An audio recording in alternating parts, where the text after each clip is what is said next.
Assalamualaikum warahmatullahi wabarakatuh. Halo pemirsa, apa kabar Anda hari ini? Beragam informasi akan kami sajikan dari wilayah Pulau Sumatera. Bersama saya Wanasari, inilah kabar Sumatera selengkapnya.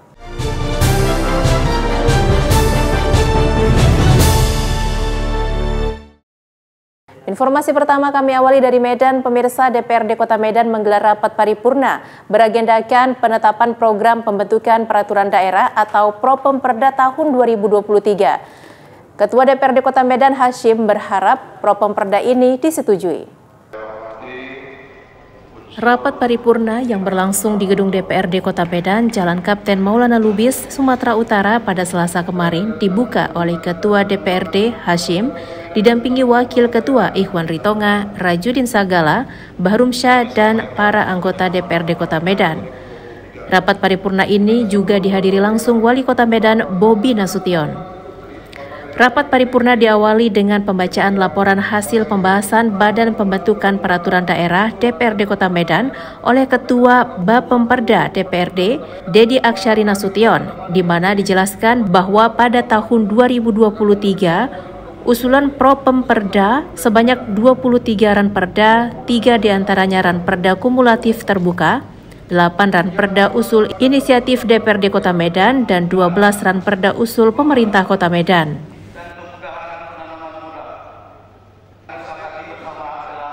Ketua DPRD Kota Medan, Hashim, mengatakan Propemperda yang ditetapkan sudah melalui penyaringan dengan melihat skala prioritas, di mana dengan melihat yang berkaitan dengan pembangunan Kota Medan untuk kemaslahatan masyarakat Kota Medan. Sudah disetujui bersama tadi, itu nanti akan di tahun 2003 akan dinaikkan menjadi Ramperda, dan proses terakhiran nanti menjadi Perda yang tentu kita harapkan bisa mendukung kinerja dari pemerintah Kota Medan untuk membangun Kota Medan yang lebih baik. Sementara itu, Wali Kota Medan Bobi Nasution mengatakan bahwa Propemperda telah ditetapkan dapat dibahas sebaik-baiknya sesuai dengan peraturan perundang-undangan. Dari Medan, Fahmi, TV One mengabarkan. DPRD Kota Medan kembali menggelar rapat paripurna dengan agenda penyampaian laporan panitia khusus, pendapat fraksi-fraksi DPRD, dan penandatanganan pengambilan keputusan sekaligus persetujuan bersama dengan Kepala Daerah atas ranperda tentang perubahan atas Perda Kota Medan nomor 15 tahun 2016 tentang pembentukan perangkat daerah. Rapat paripurna dibuka oleh Ketua DPRD Kota Medan, Hashim, didampingi Wakil Ketua Ikhwan Ritonga, Rajudin Sagala, Bahrum Syah, dan para anggota DPRD Kota Medan. Rapat paripurna ini turut dihadiri Wali Kota Medan, Bobi Nasution.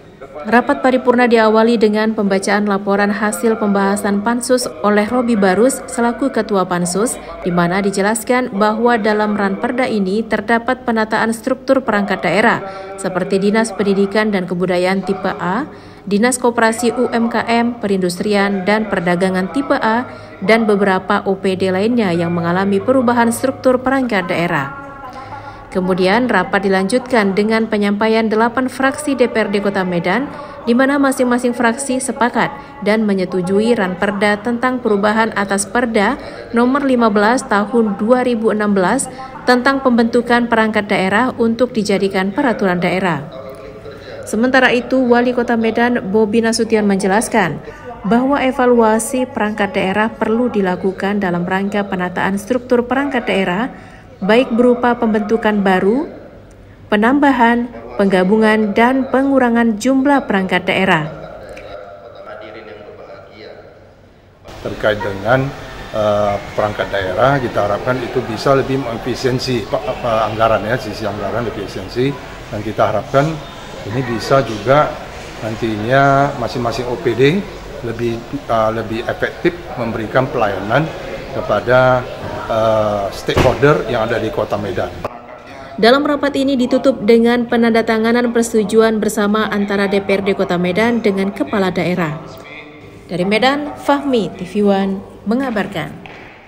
Pemerintah Kabupaten Empat Lawang, Sumatera Selatan menggelar pesta rakyat dengan tajuk Symphony of Madani. Konser yang mendatangkan artis ibu kota ini sukses menarik ribuan pengunjung.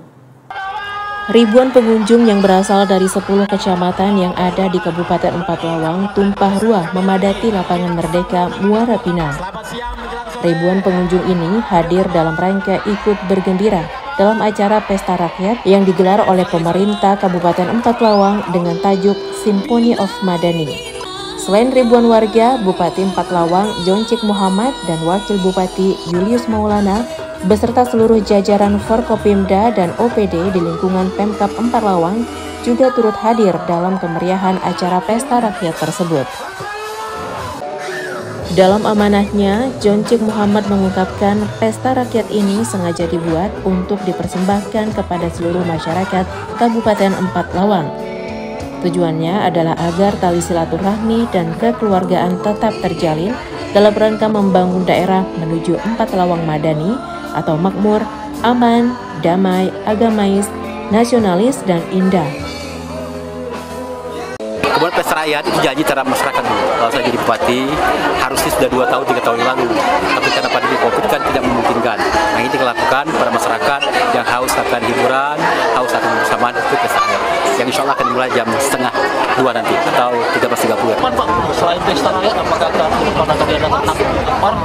Tabligh akbar sudah masuk. Dalam agenda 2023 akan ada tabligh akbar. Kita akan undang di antara Ustadz Abdul Somad atau Dasar. Nah, lagi kita siapkan. Kalau bisa itu bulan Maret atau April. Dalam rangkaian ulang tahun Pak Lawang ada tabligh akbar. Dari Empat Lawang, Sumatera Selatan, Arwin Zatoni Saputra TV One mengabarkan. Sebagai wadah menyalurkan keragaman budaya, seni, pemerintah Kabupaten Deli Serdang melaksanakan agenda tahunan Culture Night. Kegiatan ini pun mendapat respon positif langsung dari Menteri Pariwisata Sandiaga Uno.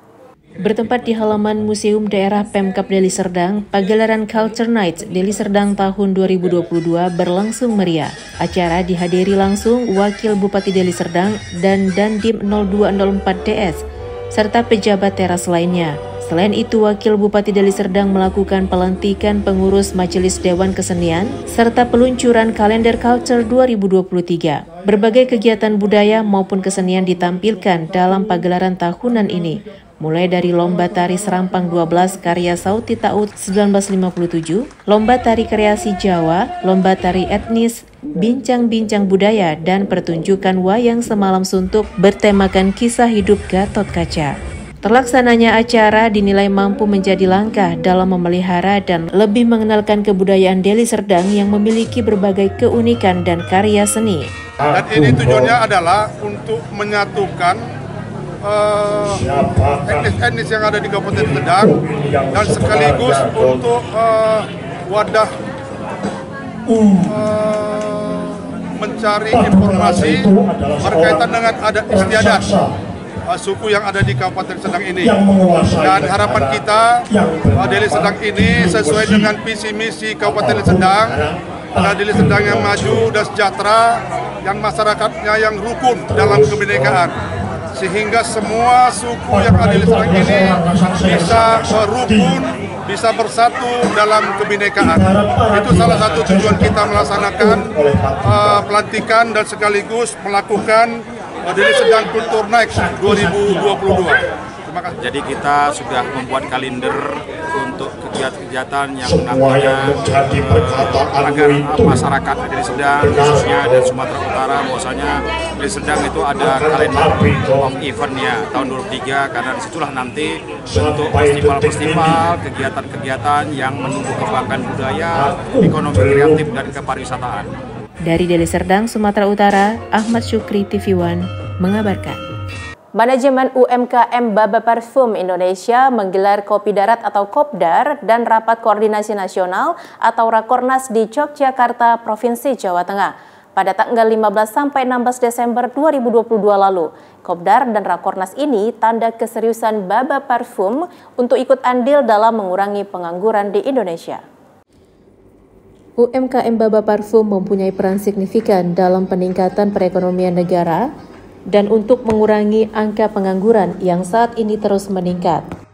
Dalam acara Kopdar di Yogyakarta, pihak manajemen UMKM Baba Parfum dari Kota Lubuk Pakam, Kabupaten Deli Serdang ini mengangkat Andy sebagai founder baru di Yogyakarta sehingga UMKM Baba Parfum di Jogja, Jawa Tengah ini dapat berkembang pesat. Hadir dalam acara Kopdar Baba Parfum di Jogja pada tanggal 15 Desember lalu, seluruh manajemen Baba Parfum Pusat mulai dari owner Baba Parfum Group, Nove Ade Khairi atau yang akrab disapa Anna Marekar, owner Baba Parfum Indonesia, Jimmy Nazwarao, CEO Mulya Saputra dan Dirut Andri Pranata. Selanjutnya hadir juga RGO Fahmi Idris dan Head Office Sambrian, pelaku bisnis Baba Parfum wilayah Medan, Pekanbaru, Batam, Padang Lawas, Bekasi, Tangerang, Sukabumi, Bandung, dan Cimahi juga turut hadir memeriahkan acara Kopdar dan Rakornas yang digelar di Yogyakarta itu. Menurut owner Baba Parfum Indonesia, Jimmy Nazwarao, tim manajemen Baba Parfum Pusat sengaja menggelar Kopdar dan Rakornas di Jogja. Tujuannya adalah untuk membentuk founder baru yaitu Andy di Jogja. Dan Rakornas yang pertama kali digelar ini membahas program kerja kemajuan Baba Parfum di tahun 2023. Semoga Baba Parfum terus berekspansi dan dapat mengurangi pengangguran di Indonesia. Kedatangan saya ke Jogja hari ini adalah untuk membentuk salah satu founder terbaru yaitu Andy di Yogyakarta, juga sebagai rancangan Rakornas kami di Baba Parfum Indonesia. Perancangan kegiatan-kegiatan yang akan dilakukan di tahun 2023 nantinya. Doakan kami terus agar kami bisa terus berekspansi dan juga mengurangi pengangguran di Republik Indonesia. Salam Baba Parfum, Bau Barokah. Dari Jogja, Jawa Tengah, Tim Liputan TV One mengabarkan. Komisi Pemilihan Umum KPU Kota Palembang menggelar rapat koordinasi uji rancangan penataan dan alokasi kursi anggota DPRD Kota Palembang pada pemilu 2024 mendatang yang digelar di Ballroom Novotel pada Kamis pagi. Bertempat di Ballroom Novotel, Komisi Pemilihan Umum KPU Kota Palembang menggelar rapat koordinasi uji rancangan penataan dan alokasi kursi anggota DPRD Kota Palembang pada pemilu 2024 pada Kamis pagi. Rapat koordinasi tersebut melibatkan seluruh unsur diantaranya DPRD Kota Palembang, fraksi partai, akademisi, pemantau pemilu, serta pemerintah daerah. Adapun dapil yang mengalami perubahan yakni dari Dapil 2 ke Dapil 3 di wilayah Kecamatan Kemuning, rencananya akan bergeser ke Dapil 3 meliputi wilayah Ilir Timur 1, Ilir Timur 2, dan Ilir Timur 3. Karena ada 7 prinsip, salah satunya faktor jumlah penduduk, nantinya hasil rapat koordinasi ini akan disampaikan ke Komisi Pemilihan Umum KPU RI untuk melakukan uji publik kembali dan keputusan di KPU RI. Ini uji publik terkait penyesuaian dapil dan jumlah kursi di dapil masing-masing.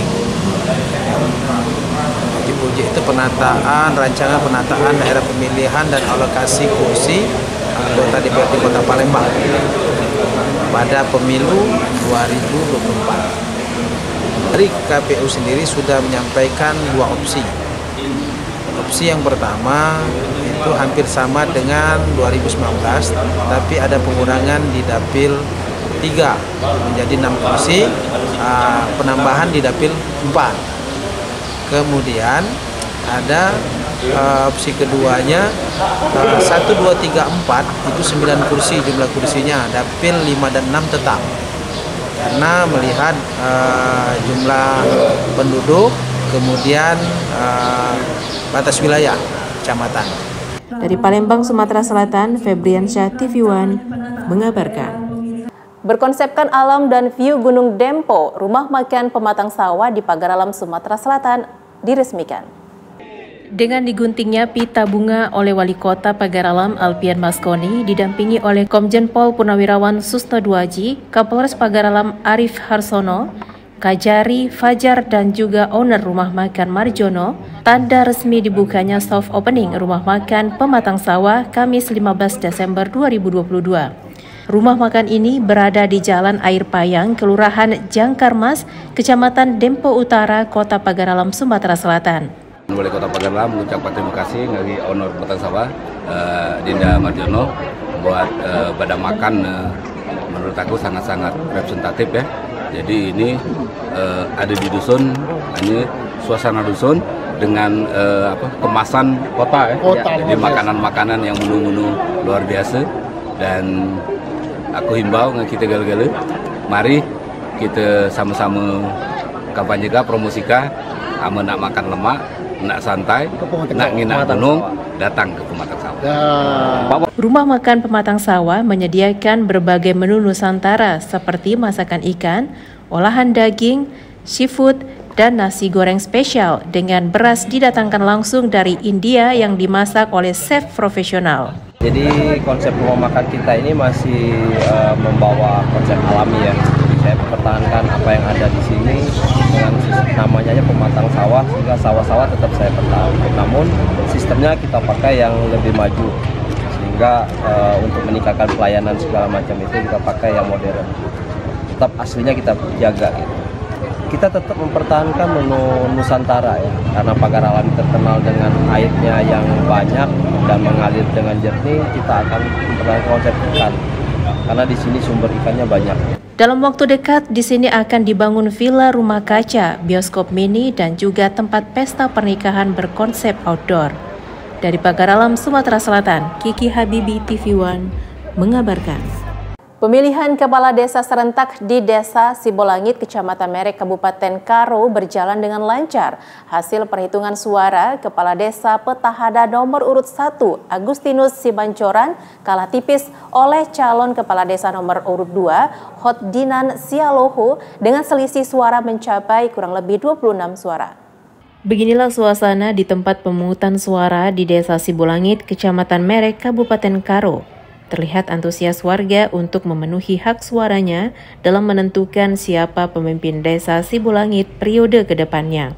Pihak panitia pemilihan Desa Sibolangit membuat 2 TPS untuk pemilihan kepala desa, mengingat jumlah pemilih di desa ini tergolong banyak. Jumlahnya mencapai sekitar 300 orang pemilih. Tepat pukul 12 siang, panitia pemungutan suara menghentikan proses pemungutan dan langsung melakukan perhitungan.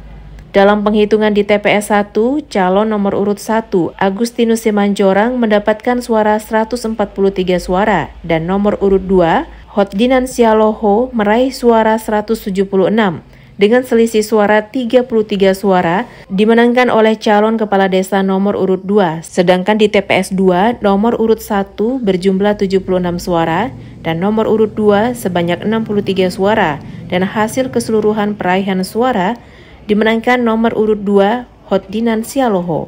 Usai perhitungan suara, warga Desa Sibolangit berbondong-bondong memberikan ucapan selamat kepada Kepala Desa terpilih, Hotdinan Sialoho, yang mengalahkan Kepala Desa Petahana. Tuhan, mana atas dan karunianya proses pemilihan Pilkades pada hari ini berjalan dengan lancar.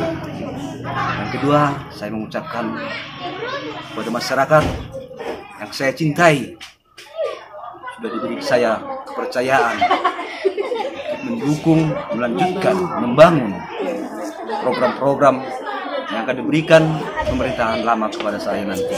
Ini saya perjuangkan demi untuk masyarakat yang saya sayangi. Dari Kabupaten Karo, Irfan Linersius Marmata, TV One mengabarkan.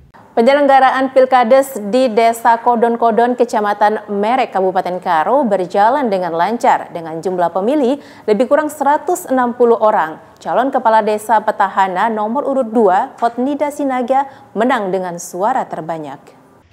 Pemungutan suara di Desa Kodon-Kodon digelar di Jambur Desa Kodon-Kodon dengan pengawalan ketat aparat kepolisian. Untuk antisipasi kerumunan warga di lokasi pemungutan suara, panitia mengambil satu persatu warga untuk ke bilik pemungutan agar pemungutan suara dapat berjalan dengan tertib.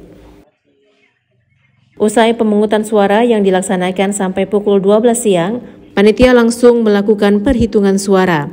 Hasil perhitungan suara nomor urut 2, Hotnida Sinaga, Kepala Desa Petahana, menang dengan selisih suara 6 suara dari nomor urut 1, Filteria Saragi.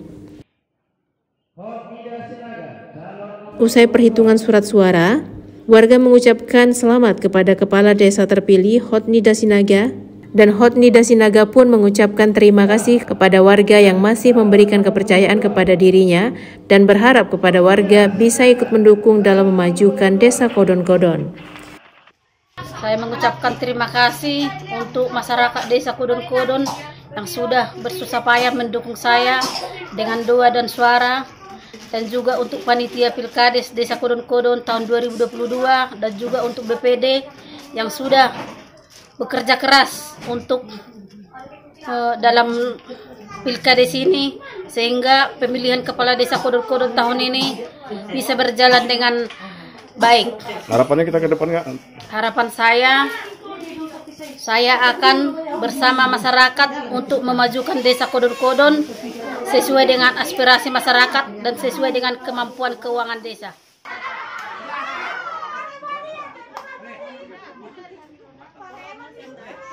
Dari Karu, Sumatera Utara, Irfan TV One mengabarkan.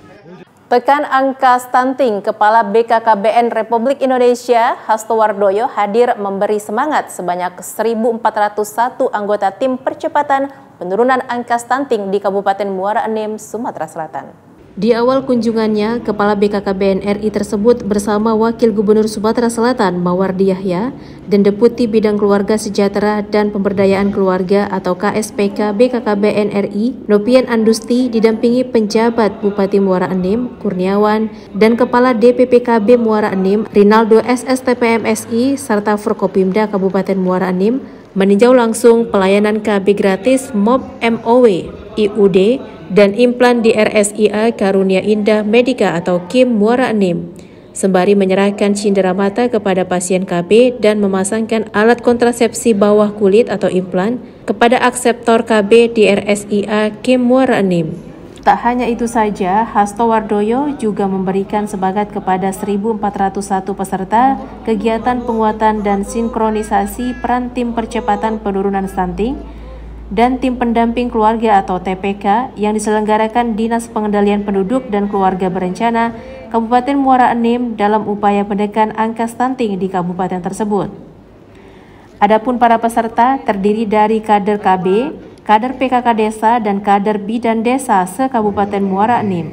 Dalam kesempatan tersebut juga turut di-launching 100% Kampung KB Kabupaten Muara Enim yang ditandai pemukulan gantungan dari bambu. Masih 24,4%, tetapi sebentar lagi akan turun angka yang baru.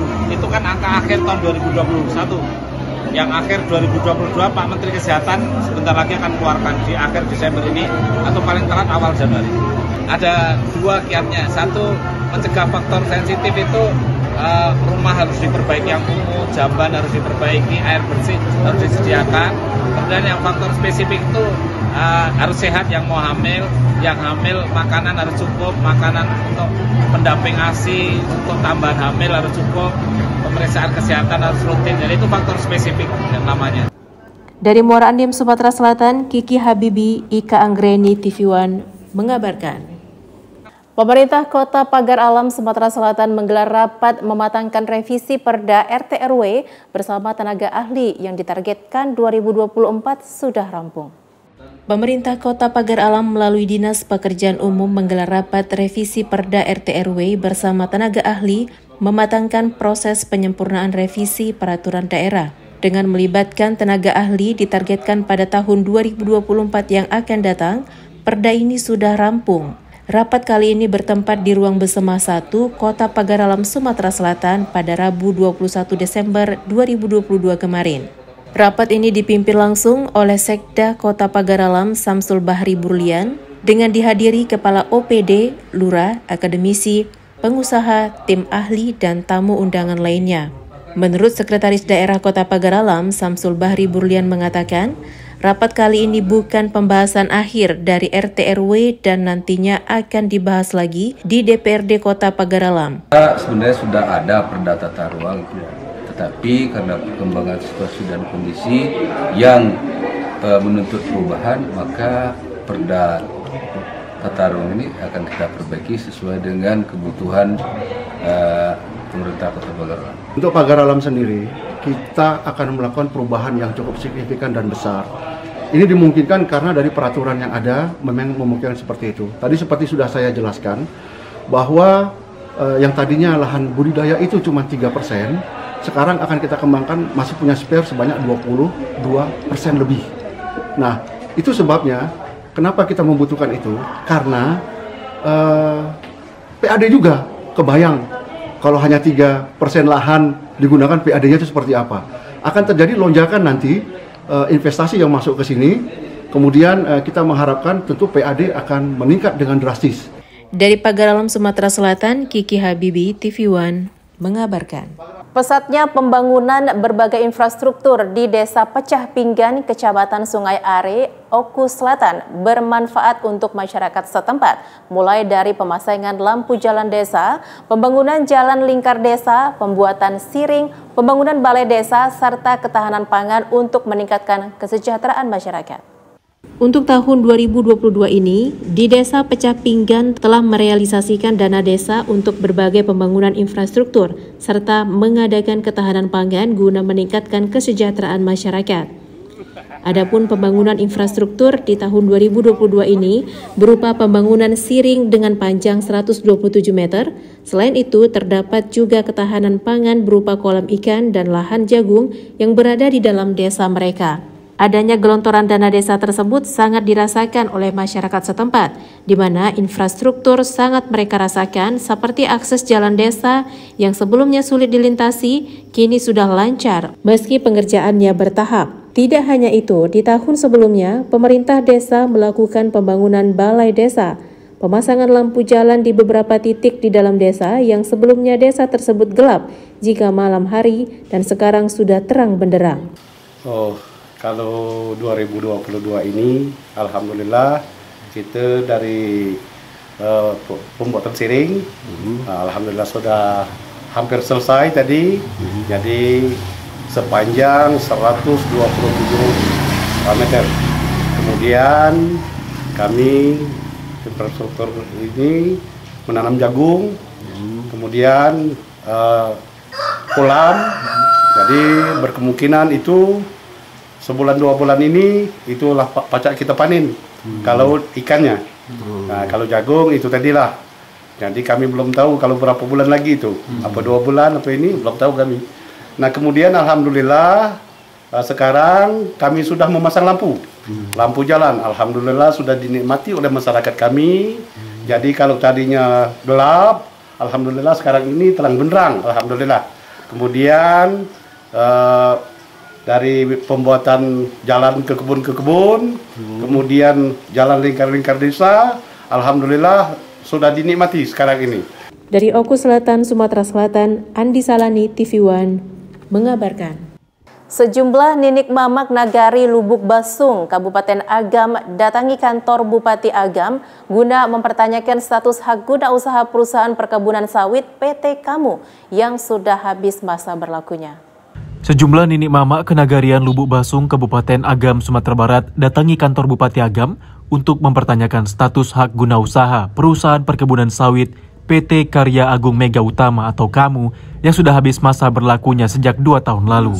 Ninik mama yang ditemui Sekda Agam ini juga meminta kejelasan status ulayat masyarakat setelah habisnya masa berlaku PT Kamu yang berkedudukan di 2 nagari, Manggopoh dan Nagari Lubuk Basung seluas 800 hektar. Selain itu 20% kebun masyarakat dipenuhi sebagai bentuk hak masyarakat atas berdirinya perusahaan sawit tersebut. Hingga jelas kita mengurai masalah ini sedemikian rupa, ada win-win solution apa yang diinginkan oleh ninik mama dan perusahaan akan difasilitasi oleh pemerintah.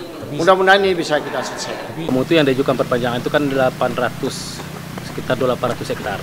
Nah kalau 20%-nya untuk jadi kebun masyarakat itu adalah 160 hektar. Nah oleh sebab itu kami meminta 160 hektar itu dibangun di 2 nagari karena HGU itu berada di 2 nagari, Manggopoh dan Lubuk Basung. Di Manggopoh dibangun kebun masyarakat, juga di Nagari Lubuk Basung juga dibangun kebun masyarakat. Dari Kabupaten Agam, Donald Caniago, tim TV One mengabarkan. DPRD Kota Palembang telah menetapkan beberapa program kerja yang dinilai tepat sasaran untuk menjadikan Kota Palembang lebih maju. Hal ini disampaikan pimpinan DPRD dalam Ranja tahun 2023. Bertempat di gedung DPRD Kota Palembang, rapat paripurna ke-25 masa persidangan 3 tahun 2022 terkait penyampaian program pembentukan Perda tahun 2023 oleh Bapemperda DPRD Kota Palembang.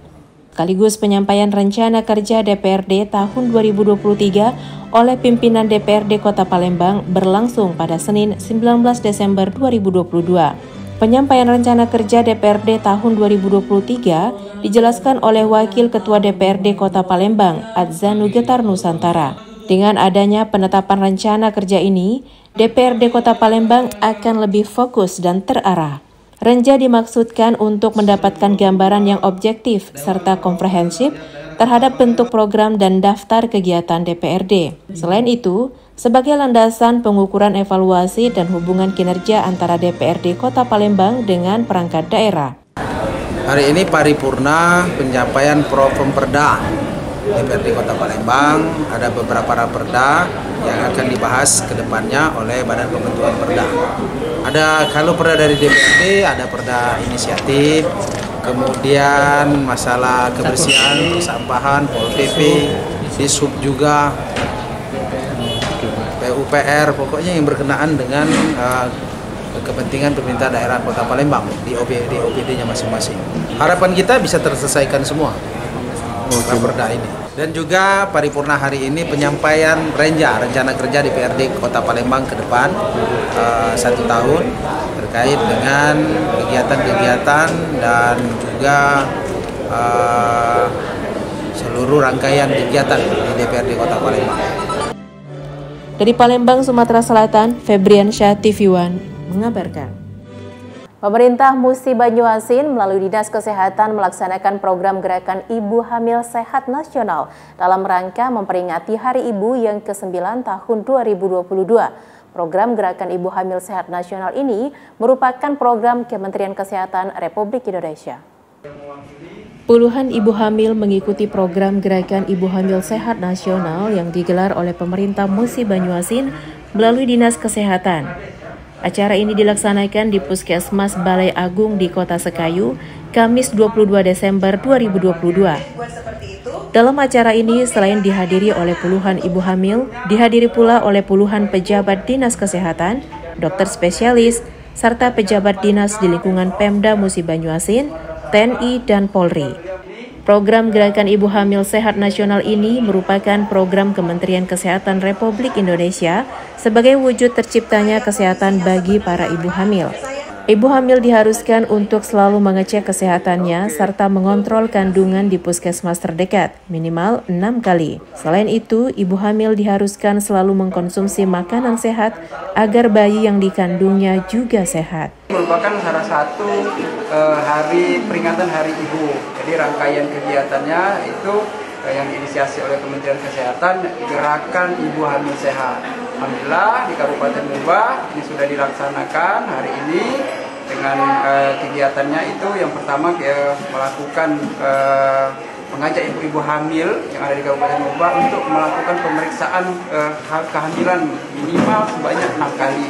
Terus yang kedua mengikuti kelas ibu hamil. Jadi ibu hamil dia harus mengikuti kelas ibu hamil. Terus yang ketiga mengkonsumsi tablet tambah darah. Jadi itu rangkaian kegiatan, termasuk juga mereka mengkonsumsi makanan-makanan yang sehat, gizi yang seimbang agar janin yang dihamil tadi bisa sehat.